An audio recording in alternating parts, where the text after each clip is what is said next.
All right. And we're going. This is going to be very janky. This is the first time I'm ever attempting any sort of podcast or anything like that, so please bear with me. But welcome to the first episode of the Flagrant Sports Podcast with ya boy, Jensen the Lord. There were some fights last weekend. I don't know if y'all heard. They were pretty banger. I want to start with the ones that kind of caught my eye early on. I'm going to start with, Augusto Seikai versus Tai Tuivasa. Man, how fun is Tai Tuivasa? This dude, Bam Bam, he's really going to be potentially the next star in the UFC, at least at the heavyweight division. Like with the whole shoey stuff and all that, man. He's just a lot of fun. I can't wait to see what he does. Oh wait, first I want to give a story time real quick. So I was at Chick-fil-A earlier today, and let me fix my mic. Hold up. All right, this is gonna be very rough. This first episode is gonna be horrible. Um, all right, where was I going? Oh yeah, I was at Chick-fil-A today, and I'm gonna cover this up because this is making me trip. All right, Chick-fil-A, right. So I was there's this 2-lane road, and so there's one lane, let's just say going north, and the other one going south to make it easier. I was going north, and there's one going north, a turn lane, and one going south. And so I was in the turn lane, and I was waiting for a minute because Chick-fil-A's are packed. If y'all have Chick-fil-A's in y'all's area, y'all would understand. It's always packed. So I was turning in there, and there was this other lady turn in, but I was there way before she was. So I turn into the Chick-fil-A line, and it's all the way to the street. So I don't have to turn very far. And she cuts me off. And I'm like, bro, I was here way before you. And so I turned my head, and we're both making eye contact. And like in a basketball game, whenever both guys go forehead to forehead and just start yapping at each other, that's what me and this middle-aged woman did. Like, we just started yapping at each other. It was very interesting, to say the least. And then my girlfriend kind of forced me to stop because I was getting a little bit too personal with her, saying some not nice things. Anyways, that's my story time. I got my food and had a great rest of my day. So yeah, just in case y'all want to know how my day went. Next fight, Dominic Cruz versus Pedro Munoz. This was a very fun fight to watch. Fight of the night, I believe, and rightfully so. I mean, there were some that you could really give it over, but actually not really, because all the rest were pretty early finishes. Tai knocked him out in the second round. Then Emmett Ige, if I remember correctly, wasn't really that crazy. Same with the Ponzinibio fight. I haven't rewatched any of those. I've rewatched a couple of the fights since. But, man, this fight was really fun. I had Dominic Cruz winning. But, man, I thought whenever he got dropped that second time in the first round, I thought it was wrap. I thought it was over. Like, I saw his eyes roll back. I saw him drop. I'm like, this is a wrap. Like, this thing is over. And so, but he survived. And then the second and third round, he looked like, he doesn't like the term vintage Dominic Cruz, but he did look like vintage Dominic Cruz. Great movement, picking his shots, all that stuff. So yeah, it was great seeing him return and put on a performance like that. Showed a lot of heart, because I don't really recall a fight in which he has been hurt that bad and has come back to win. I mean, and I don't believe in the TJ fight he was ever really hurt that much. The Cody fight, obviously he lost and he got dropped multiple times. Cejudo finished him, although a kind of a bad stoppage, still finished him. Maybe if the ref let it go, he might have beat Cejudo. Who knows? And then I can't think of any other ones where he even got hurt, really. I don't know. Maybe I just don't know enough about my Dominic Cruz history. All right, Dan Ige versus Josh Emmett. I'm gonna be honest. I was kind of half paying attention to this fight. Me and my friends were talking. So I'm not going to go too in depth on this. All I remember was it just wasn't the craziest fight in the world. And then we get to the main card. Sean O'Malley versus Julian Peva. It's Julian, right? Julian, because he's a Brazilian, right? Or am I could just be making all this up. But this was a crazy performance by O'Malley. He is so good with his, not only his pressure, but his little feints, his footwork, his speed, and his power, man. Like, he can put together some vicious combos with all that stuff. And he is so, like, I really want to see him fight someone who can put him on his back foot, because I'm really interested to see how Sean can fight defensively, because I don't think we've really seen that before. I think that would be very interesting to see him fight in more of a defensive type. But yeah, that was a great performance by him. I would like to see him fight. Who would be a good fight? Obviously, the rematch with Chito Vera would be very interesting, and it would have a great storyline to it and all that stuff. And we know if Sean beat him, he would be like, "Oh, you see, I'm undefeated because I got my revenge," or whatever. So that would be very fascinating to see. And now he's ranked 13th, so that makes stuff very interesting as well, because he, at this point, you got to fight ranked guys. Like, you're ranked 13, you got to start moving up. So yeah, man, what a performance by O'Malley. This kid, I hate the double standard that comes with MMA fans, because that dude on YouTube talked about it, and I thought the exact same thing. Keon, I think that's his name, the long-haired dude who always does the "how good was this fighter?" Yeah, he talked about the hypocrisy of MMA fans. I couldn't agree more, that we complain about the UFC rushing guys like Darren Till and whatnot too early, and then kind of ruining them because they got thrown to the wolves when they were super young. But then whenever they take their time with a star like O'Malley and learn their lesson, they're like, "Oh, you're just throwing them cans." And it's like, you got to develop your stars. You can't just kill your youth, or whatever the saying is.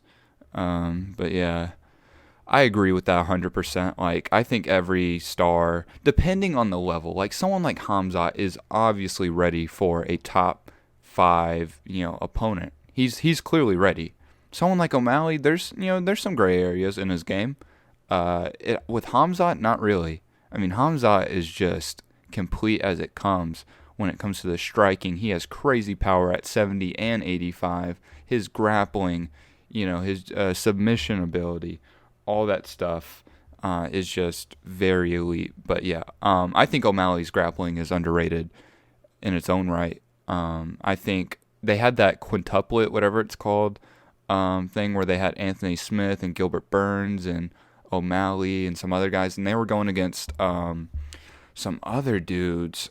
Let me look it up real quick. Sean O'Malley quintet. Did I say quintuplet? Isn't that like when you give birth to like 4 kids?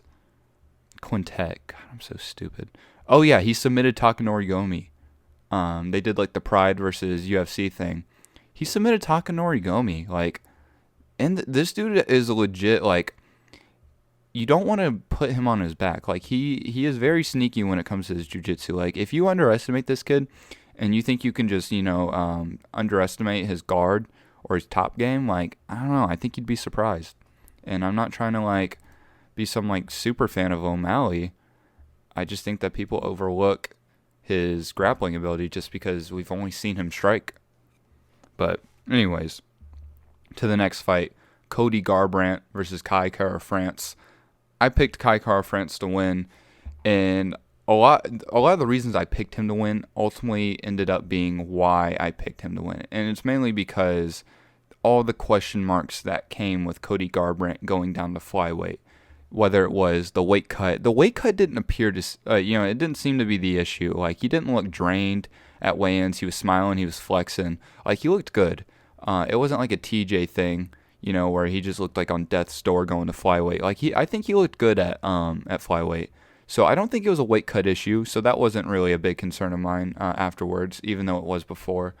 His chin, that turned out to be a big question mark, and not really a question mark because it got answered, So that turned out to be a big concern, and rightfully so. And then also, just, I don't think he really got caught because of his heavy blitzes, if I remember correctly. I haven't really watched it since it happened, but the initial drop just came from Kai, his entry and him catching Cody. And, it's not like he's getting knocked out. Cody's not getting knocked out by, like, some pillow punchers. Like, Kai Kara-France can pack a punch, so can, like, guys like TJ Dillashaw and whatnot. So it's not like he's getting knocked out by, like, soft guys. Like, these are some real heavy hitters for their division. But yeah, it's just he's in a rough spot right now. I don't know where he could go from here. I don't know. Like, I don't think the UFC will cut him just because he has a very fun fighting style and he is a decently popular guy. He has a lot of people that don't like him, but hey, any publicity is good publicity. So the UFC will keep him around. I mean, he could be like a Jeremy Stevens at this point, and that's not like a disrespectful thing to say. I just think that Jeremy Stevens is a hard hitter, striking oriented fighter, so he's a lot of fun. He gets knocked out. Sometimes he knocks out people. I think he's kind of transitioning to that phase of his career, unfortunately, because I say unfortunately because he had so much potential when he beat Dominic Cruz. I mean, he out Dominic Cruz, got him emotional, picked his shots. He was in, he was out of the pocket. He was, break dancing all over him, dropping him. It was just crazy, man. Like, you see Dominic get in people's heads and make them emotional and start swinging heavy and all that stuff. And Cody did that to him. And it looked like at that point he could be on track to being the greatest bantamweight of all time, really. Because fantastic boxer, great amateur record in boxing, and then a very good wrestler, too. So I was like, man, like this dude has it all.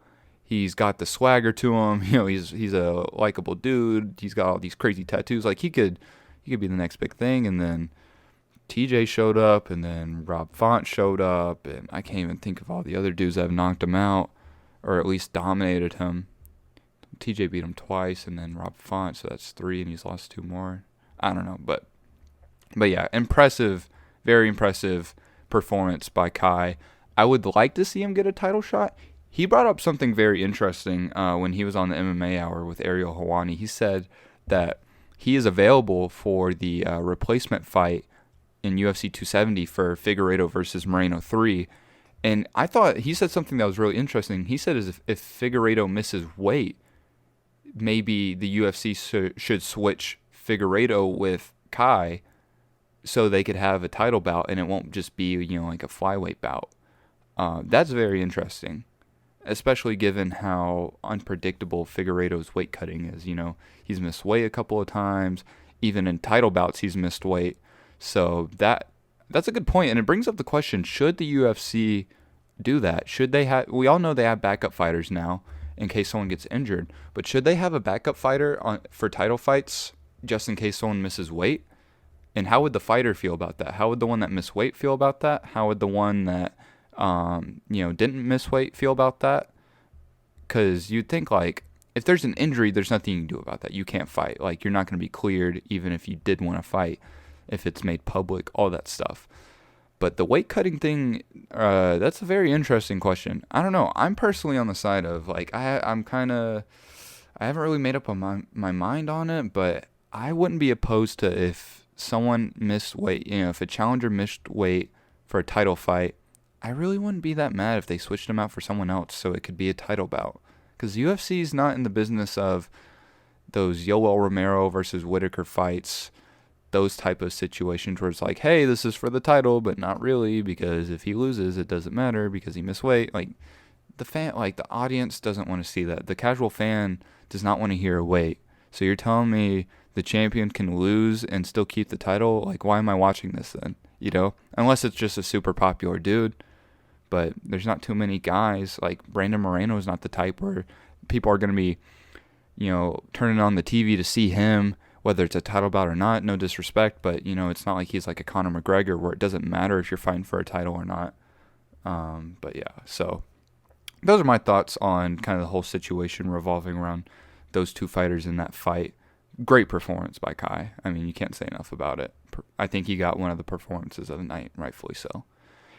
And then Jeff Neal versus Santiago Ponzinibio. I'm going to be honest, this was another fight I didn't really pay attention too much, mainly because it wasn't really that crazy. And, there was crazier fights before and crazier fights to look forward to. It was one of those fights where, you kind of just watch it and you're like, cool. Jeff Neal won. Good for him. So yeah, I mean, if any of those are your favorite fighters and you want me to go into more detail about them, I'll make a video. I'll make a TikTok about it maybe if you want it that bad. I don't know.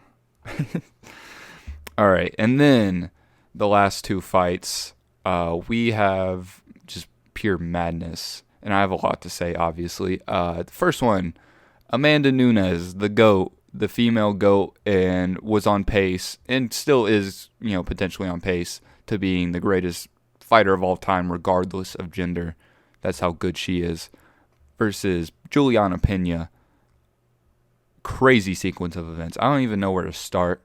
Man, where do I start with this? I guess I just start with what happened. I mean, all y'all know what happened, but I guess I might as well just go into detail and kind of give my thoughts on what happened specifically. A lot of people said that Nunes quit. It didn't seem like she wanted to be there. She didn't look like herself. I don't know.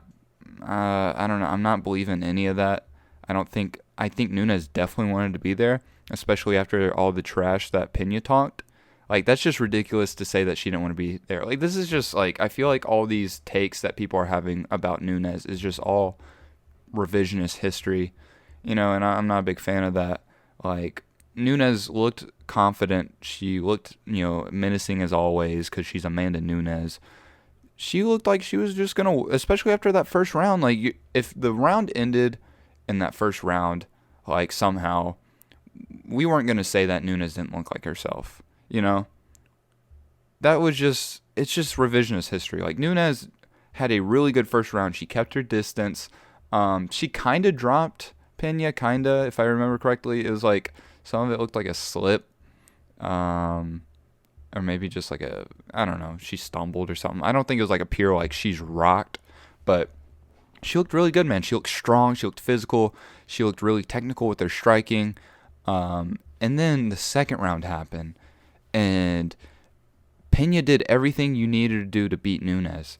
Like, you just had to bite down on and all this is easier said than done, obviously, but we saw it with Kat Zingano. The way to beat Nunes now is a lot more obvious because it's happened at the highest levels, is you basically just bite down on your mouthpiece and go to work. Like, you can't be scared. Like, all these other women that have fought her, they were too scared to get into that fire. Chris Cyborg tried it, but she got caught. But Pena was like, I'm not scared. And you could tell, and that's why I say, like, confidence is a big thing. And people thought I was stupid for saying that, like, for bringing up Pena's mentality going into this fight and how it can help her win. People are like, you need more than confidence. Yeah, of course you do. But Pena has all the other things you need, and she has confidence. And so she was like, I'm not scared. I'm willing to trade. Like, you're going to get hit by Nunes.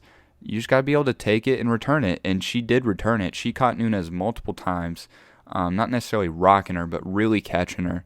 And then she got Nunes exhausted. That's what you need to do. You got to get her tired. That's one of the biggest things that I've analyzed her Nunes' second fight with Shevchenko a lot when kind of coming up with a game plan to beat Nunes. And I noticed that, like, Shevchenko was doing a great job with the counter striking, but she needed to get more out of Nunes in order to get her moving more, get her more tired, exhausted, and then in the later rounds, then you can really pick up. The problem with Shevchenko is she wasn't getting Nunes active enough to draw those big swings, those big punches, in order to really take advantage of those later rounds where she would have the advantage. Pena did that, and it only took her 2 rounds. Really 1 round to whenever she started to, put in her game plan. I'm assuming that was her game plan. And so Nunes started swinging heavy, got exhausted. You could just see it when they had that clinch against the cage, how exhausted, just deep breaths out of the mouth. And then I believe there was a trip or a throw or something like that. And then Nunes was, on her hands and knees. Pena took the back, sunk in the choke. And people said that Nunes tapped too quickly. Like, come on. Like, Pena is such a great grappler, and she is so strong. And Nunes was already gasping for air. And you're telling me, so put yourself in this situation. You have Juliana Pena squeezing on your neck, and seconds earlier, you were just swinging for the fences. You're exhausted.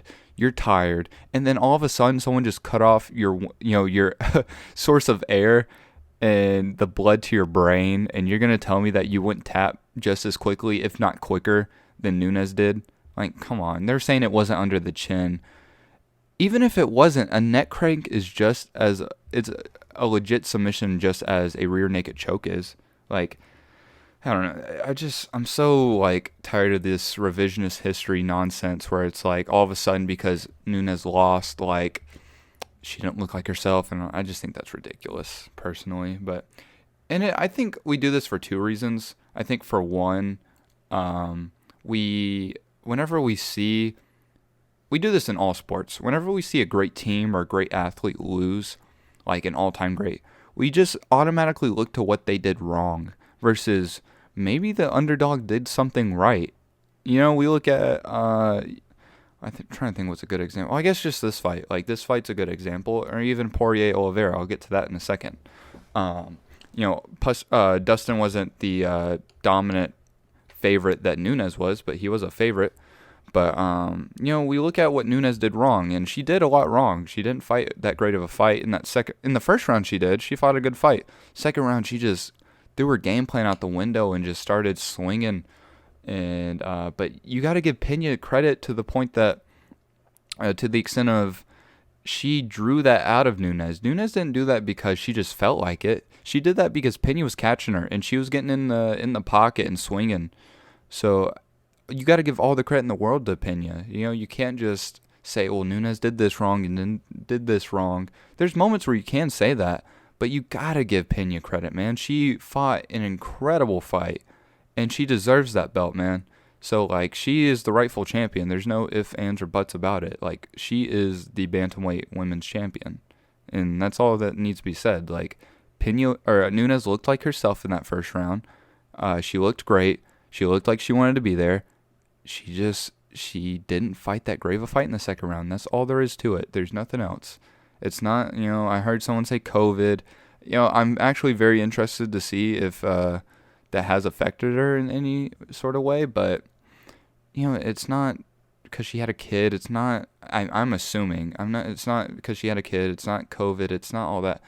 She just got reckless and kind of overlooked Pena. She has that, Nunes in a lot of her fights has that big smile because she knows she believes in herself so much, and that's awesome. But, that smile turned into a look of concern once she realized, oh, Pena is not afraid. But as far as what's next, it's got to go immediate rematch in my eyes. It has to, right? Nunes is the GOAT. You gotta. I'm not the biggest fan. I've been very critical of immediate rematches, whether it's Zhang Weili Rose 2, Figueiredo Moreno 3, that sort of stuff. But when it comes to this is very well deserved. Or even Jorge Usman 2. That wasn't. That one's iffy. But this one's 100% deserved. And Nunes is the greatest female, arguably the greatest female athlete of all time. She deserves an immediate rematch. And Pena, I'm sure, is down for it. She's not the type that's going to be like, well, I just beat her, so give me someone else. Like, in that scared type of way. Like, no. Pena is so down for this rematch, I feel like. And Nunes is too, of course. She said it on her Instagram. That rematch is going to be very interesting if it does happen. Who's going to be the favorite? I would imagine Nunes would be the favorite. How are they going to switch up their game plans? If Pena can't get those emotions out of Nunes, what can she do? Can she, just go back to her physicality, her wrestling, her strength, that sort of stuff to tire her out? There's a lot of good questions. How is Nunes going to adjust? All that stuff. I'm very fascinated for a potential second fight. But on the off chance that it doesn't happen, I would love to see. I'd love to see Pena versus Shevchenko. Maybe that would be very cool. All right. Sorry, I had to pause it real quick. Are we still going? I think we're still going. Okay. Sorry, someone called me. I had to pause it. What was I talking about? Shevchenko versus Pena would be a very fascinating fight because if that does happen, you would have to favor Shevchenko. And I think Pena put up a great fight, but against Shevchenko, that's a different fight because Shevchenko is so calculated when it comes to her striking that she's not going to get reckless like that. She's just going to pick her apart, in my opinion. As far as the wrestling goes, I think Shevchenko can hold her own, but it'd be a very tough fight. And I think the UFC, that would be an interesting fight just because then Shevchenko gets the chance to become double champ. And then if Shevchenko beats Pena, Then that would set up Nunes versus Shevchenko 3, because Dana a while ago only a couple of days ago said that that fight didn't make sense. How does that not make sense? You know, this was before Pena beat Nunes. So, Nunes is unstoppable and whatnot. So is Shevchenko in their divisions. It's like they're the only two at that point, let me make that clear, that seemed like had a chance against each other, that could beat one another. So I don't understand how that doesn't make sense for a fight. If it makes sense for Max and Volkanovski, how does it not make sense for them too? That'd be one of the biggest women fights of all time, But if that did happen, the Shevchenko becoming double champ and the Nunes coming back, man, would that... I'm already fascinated with a potential third fight as it is, but to have it for to have it as Shevchenko being the champion and Nunes coming back hungry. But the only thing is, Nunes, I feel like, wants that rematch against Pena. She wants to get that win back, But, man, the women's division, specifically bantamweight, is so intriguing now. Flyweight is flyweight's still dominated by Shevchenko. Strawweight is a little bit interesting. Rose potentially facing Esparza. Featherweight, is featherweight even a division really? Like, it's just basically who can they find, I feel like, at this point. Especially after Nunes beat Cyborg and then Megan. It's like, who really cares about that division, if I'm being honest? No disrespect, but, like, come on. Who can she fight at that division, realistically? That would be a challenge. But anyways, let's get on to the main event. Charles Oliveira versus Dustin Poirier. Man, this was crazy. I didn't even, honestly, I'm going to be completely honest. When this fight happened, I really didn't, it's not that I didn't care. I wasn't ready for it. Like, I had no emotions once it started. Like, once the walkouts happened, I didn't care. Not in the sense that I wasn't excited or intrigued. I was just so stunned and shocked about what I had just watched with Nunes and Pena that it's like, can we do this like in an hour? Like, can we hold off? Like, that was just, I wasn't ready, but I mean, they didn't care. They started it. And it was crazy as well. Man, Dustin looked good in that first round. He was piecing up Oliveira. I said a lot of this in my breakdown video on TikTok, but he was just piecing them up with basic 1-2s, the fundamentals. I don't think he was really going to the body or the legs much, if I recall. It was just basic 1-2s, overhands, hooks, all that stuff. And he was getting Oliveira with it. Oliveira's head movement wasn't really there on display. So Poirier was really able to capitalize off of his elite boxing. It kind of dropped Oliveira early, but I think that was a slip more than anything, or a trip. And then that second drop was pretty legit, although it does kind of look like Oliveira was trying to pull guard. Like, it seemed like he was doing that thing that Nate was doing against Conor in the second fight, where, like, he would get dropped, but it's like, I'm sure that hand did hurt, that punch, but also, like, he kind of wants him on the ground, and for good reason. It's not like Cody versus, or what's a good example? It's not like O'Malley versus Peva, where it's like O'Malley dropping guard. It's like, he doesn't do that. So, like, it's not out of character for Oliveira to want to be on his back, Or like if Damian Maia were to get dropped, something like that. You know what I mean? But, so yeah, Dustin had a great first round, very dominant. It looked like, Chael Sonnen said something that I thought was really interesting, and this point will get brought up just a little bit later when I talk about the future of these two fighters. He says that Oliveira, it seems like in a lot of his fights, he always gives you a chance to win. And, obviously it's not intentional. He doesn't want to lose. But it's just like, it's kind of the, not reckless, but kind of wild fighter that he is in a sense.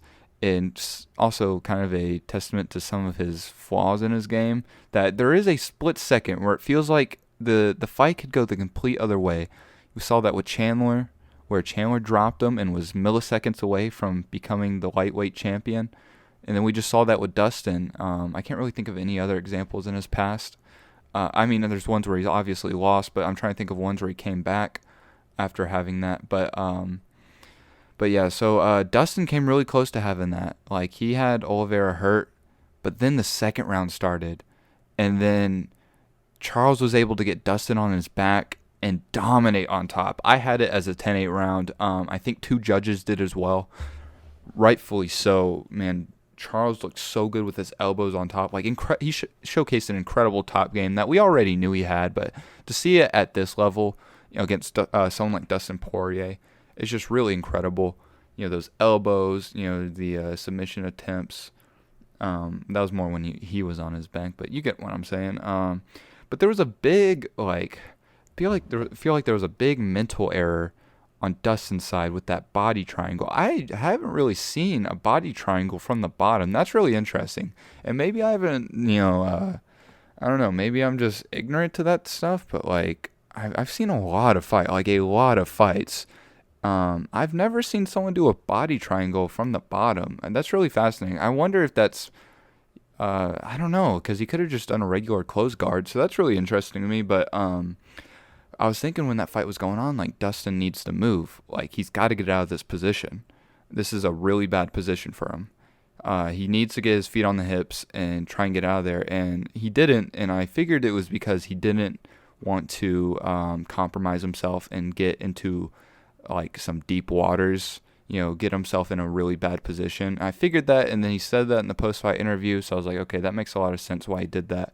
But also it's in retrospect, it's you had to advance, and you had to get back, find a way to get back on your feet, whether that's getting against Cage or whatever. You're not going to win against Oliveira by just being comfortable being in your full guard with him. That's not really how you win against Oliveira. You got to beat him on the feet, really. It's really hard to catch Oliveira in a submission. He's not going to, it's rare he's going to give you those opportunities. But, so he kind of got dominated that round. Dustin did. It was a great bounce back round by Oliveira. But then the third round started, and immediately Charles took his back, kind of backpacked him, got both hooks in, then sunk in the choke, and that was it. A lot of people said that the reason, just real quick, going back to that second round, I just remembered, a lot of people said that maybe the reason he didn't try and move was some of those body shots by Charles. I'd have to rewatch it again to look for that. I've already seen it twice now. But I'll have to look at it again specifically for that to see if that played a factor, because that is interesting. He didn't mention it. I feel like he would mention it if that happened. I don't recall him mentioning it at all about those body shots. He just said he didn't want to get in a bad position, which makes a lot of sense.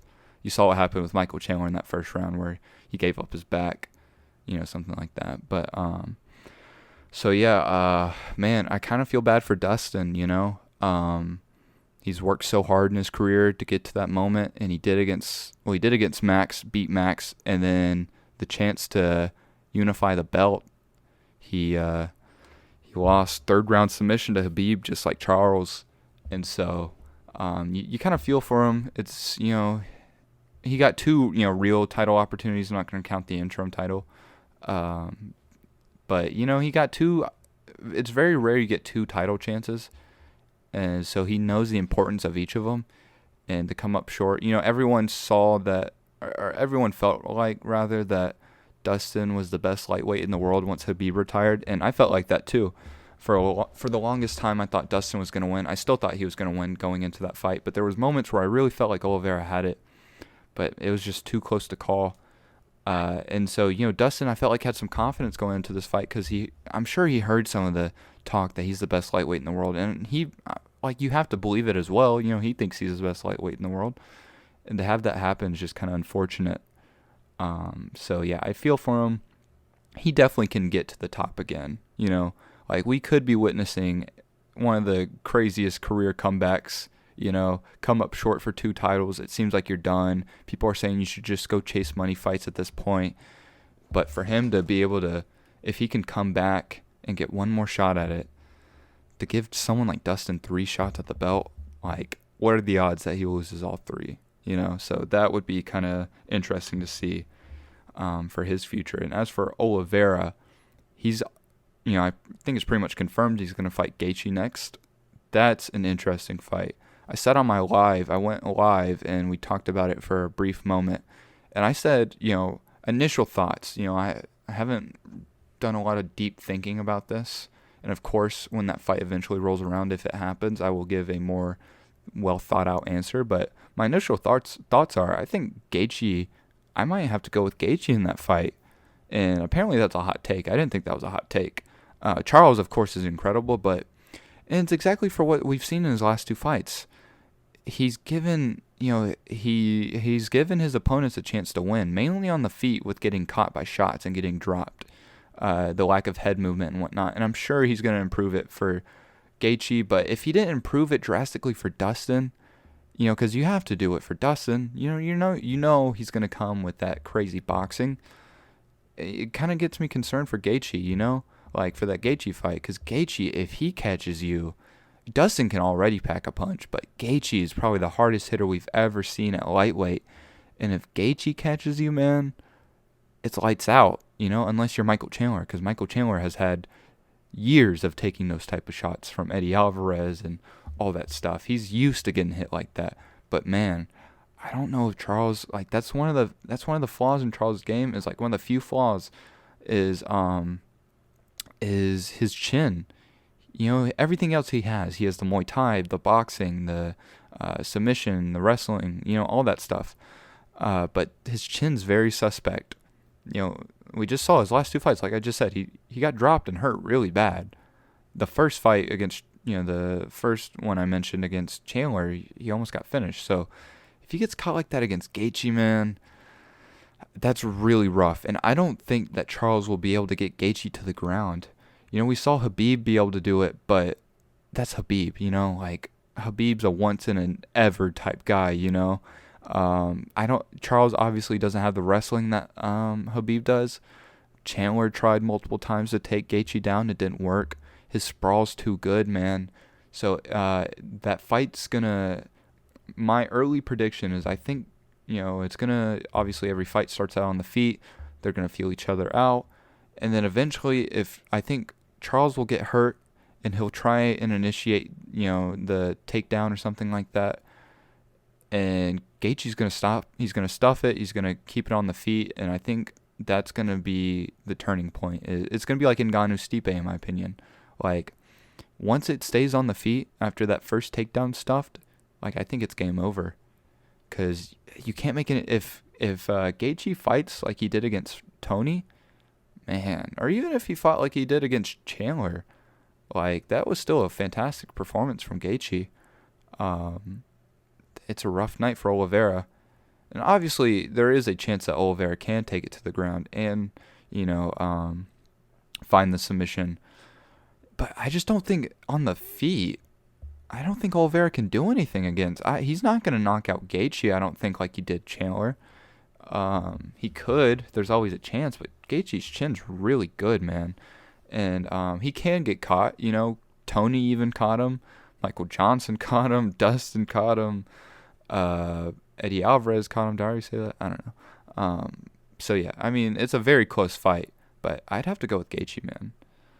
So those are just my early thoughts on that potential fight. But so now that I kind of covered everything, I think I pretty much covered everything I wanted to say about this card.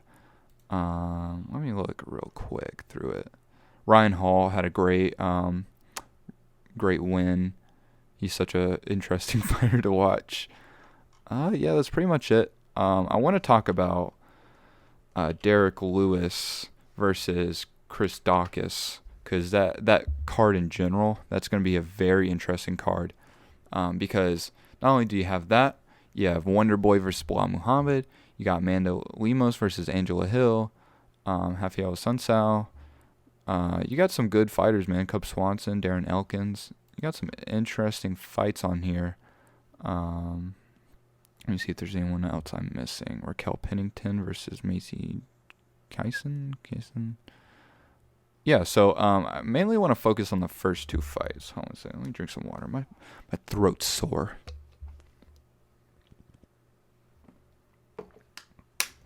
All right. So Wonderboy versus Bilal Muhammad. I'll start with that fight. I'll give my predictions. And I haven't really looked too deep into these matchups, mainly because I've been so focused on 269. And honestly, Saturday's only a couple days away. I'm recording this on Wednesday on the 15th. So it's only a couple days away. So, and it's the last pay-per-view, or the last card of the year, like the last pay-per-view just went. So you're kind of a little bit done for, with UFC for the year, even though it's a really good card. So, at least for me personally, but, so these aren't going to be like the most well thought out predictions, but I feel pretty confident in them. So Wonderboy versus Bilal Muhammad. Obviously, if you're Bilal, I feel like your best chance at winning is going to be able to take it. You have to be able to take it to the ground, because you just can't. You can't stand on your feet against Wonderboy. That's pretty obvious. But can he close that distance to be able to take it to the ground against Wonderboy? That's the biggest thing. It's such a hard puzzle to solve to be able to get that close to Wonderboy. Obviously, because of his lead leg and the things he can do with it, man. Just it's like a longer jab, just keeps you back and keeps you in his range. And so, don't mind that voice crack. We saw Gilbert do it, but Gilbert's a much better wrestler than Bilal. He's much strong. He's a much better just athlete in general. And Wonderboy I feel like was a lot more concerned with Gilbert's takedowns than he was Bilal's takedowns. So he's going to be a lot more comfortable in this fight. So I'm going to go with Wonderboy by knockout. I'll go second round.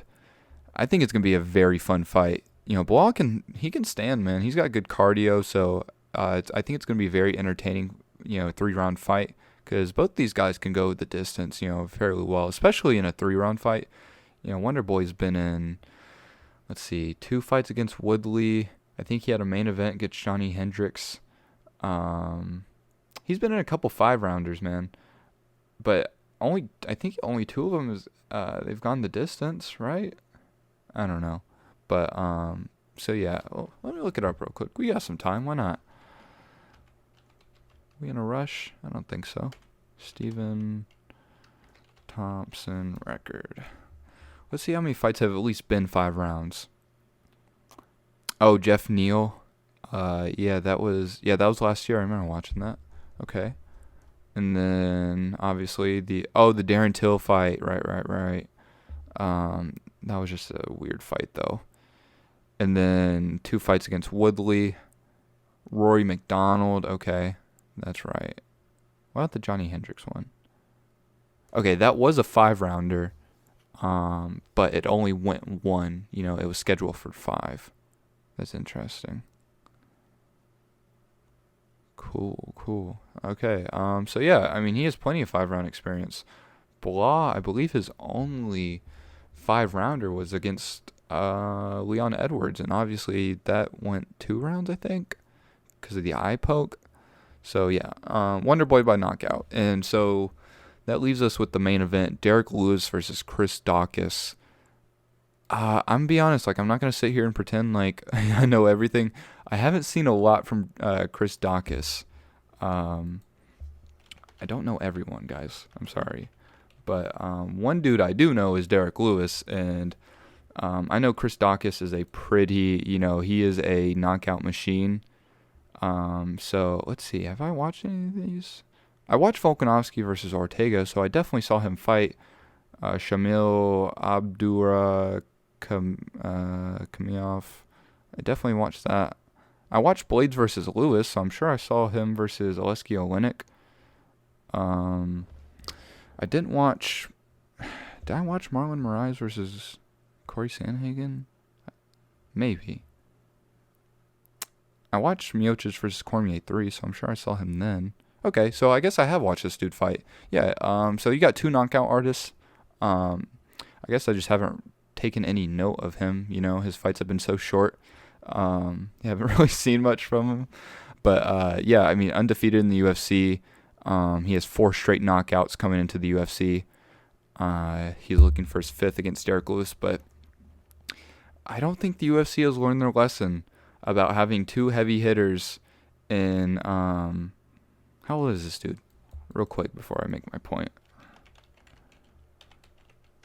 Chris Dawkis, UFC. He is 32, so pretty young, man. And he's already the 7th ranked heavyweight in the world. Nice. But, yeah, I don't think UFC has learned their lesson about having 2 heavy hitters be the main event of a fight. it's not a good recipe because both of them are going to be very hesitant. We saw that with what was it? Johnny Walker versus who did he fight? Thiago Santos, right? That was it, Johnny. Sorry, I'm looking up everything, but I don't want to get anything wrong.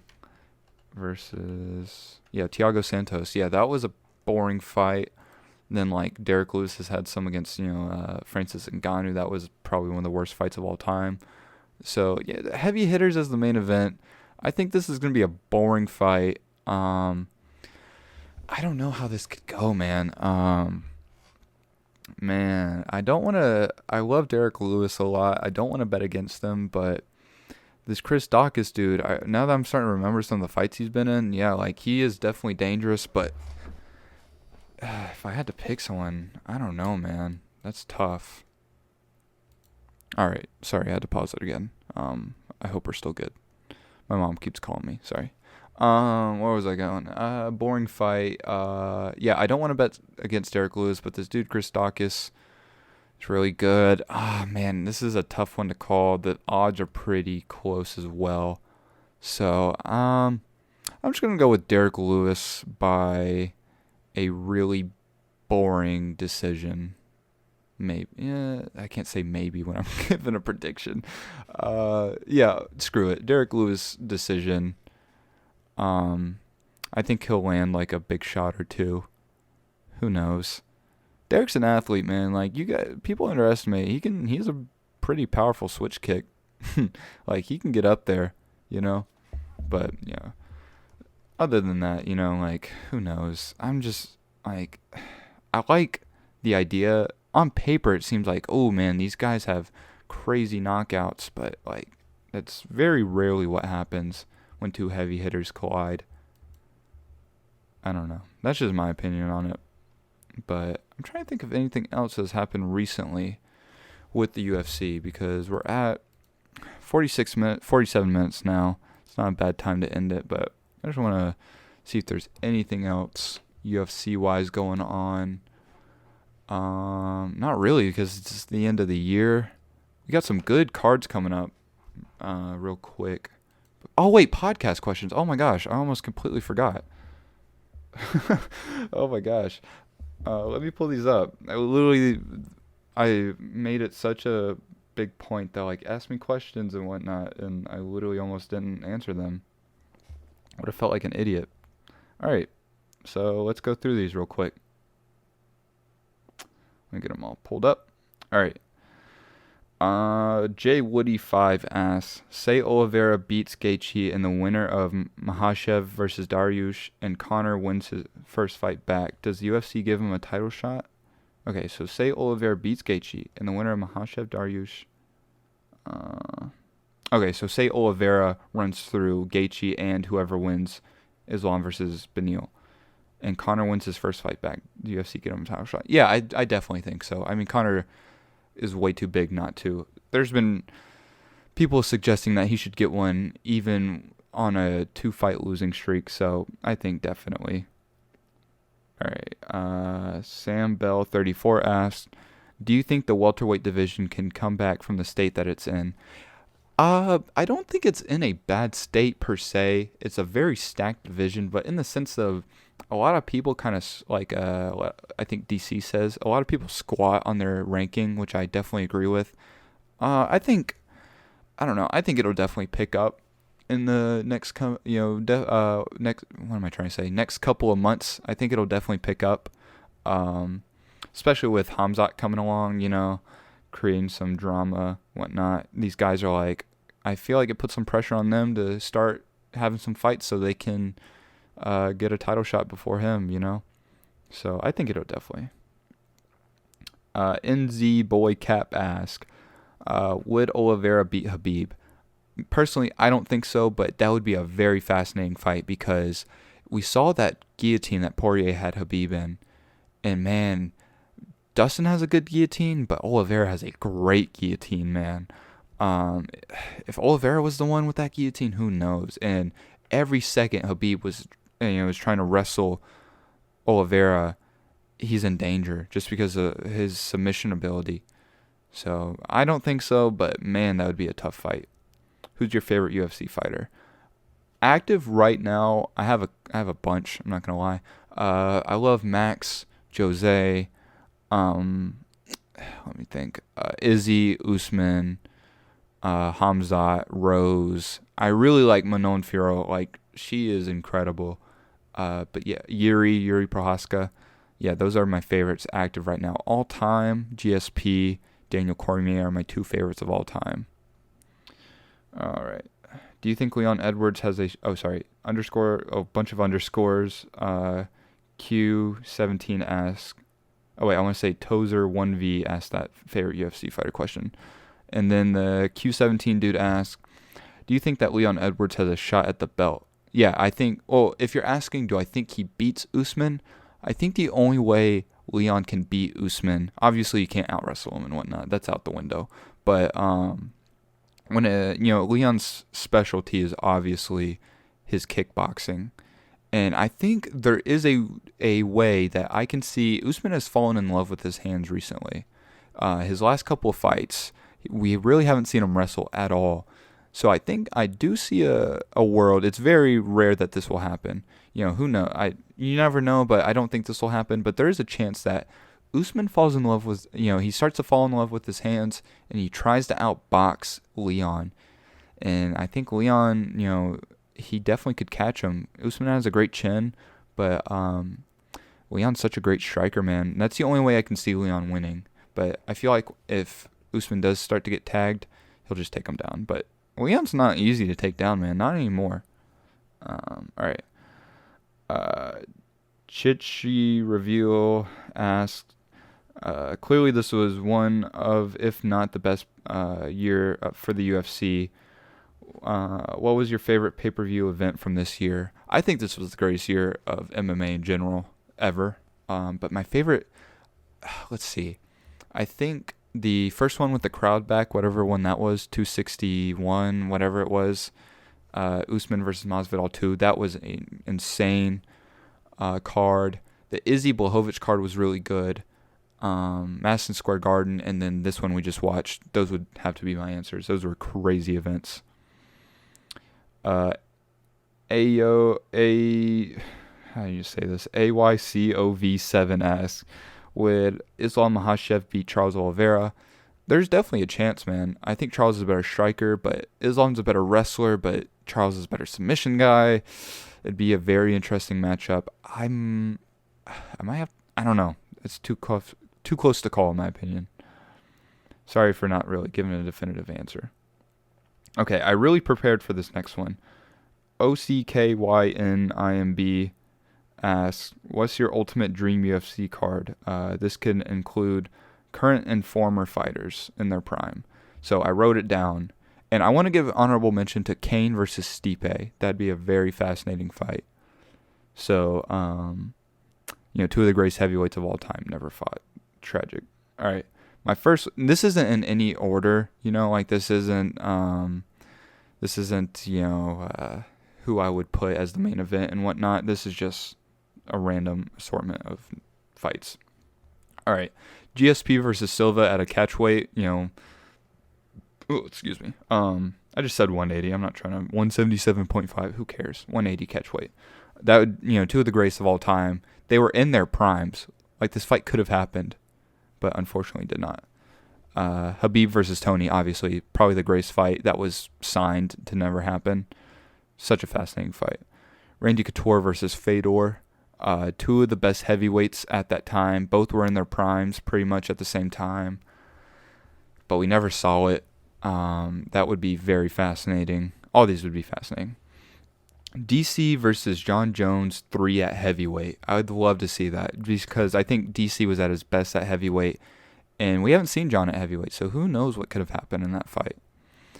Who knows? I'm not even going to give a prediction. Demetrius Johnson versus Henry Cejudo 3. That would have been, if the UFC didn't trade for Ben Askren, man, that fight was definitely going to happen, and that was going to be probably the biggest fight in UFC history in the flyweight division. That's such a That would have been such a crazy third fight. Nunes versus Shevchenko 3. I would love to see that, but that one is definitely still possible. Izzy versus Usman at a catchweight, obviously. As much as I love those two, man, I want to see who wins. Like, that would be very interesting. Izzy has had much bigger guys try and out wrestle him, like Derek Brunson and whatnot. But is Brunson as skilled as a wrestler as Usman? Who knows? I mean, obviously Izzy would win on the feet, but all right. And then my final one is Ronda Rousey versus Chris Cyborg at featherweight. I feel like we all know what would happen. I don't think Cyborg is gonna let Ronda be able to toss her like she did all these other girls, women rather. But and also as soon as Ronda would come to close the distance, I feel like Cyborg would be like, okay, time to get nuked, and then would knock her out. I don't see Ronda winning that, and there's a reason that fight didn't happen, because Dana didn't want that fight to happen either, and rightfully so. So yeah, that's my dream UFC card, and that'd be the greatest card ever, and everyone would make about $20 because of how stacked that card would have to be. Like, you'd have to pay all those guys. Every dude would get like $1,000 because everyone is a superstar on that card. Who do you think? Oh, sorry. The real DaBaby asked, who do you think (parentheses not want and parentheses) the UFC will give Conor for his next fight?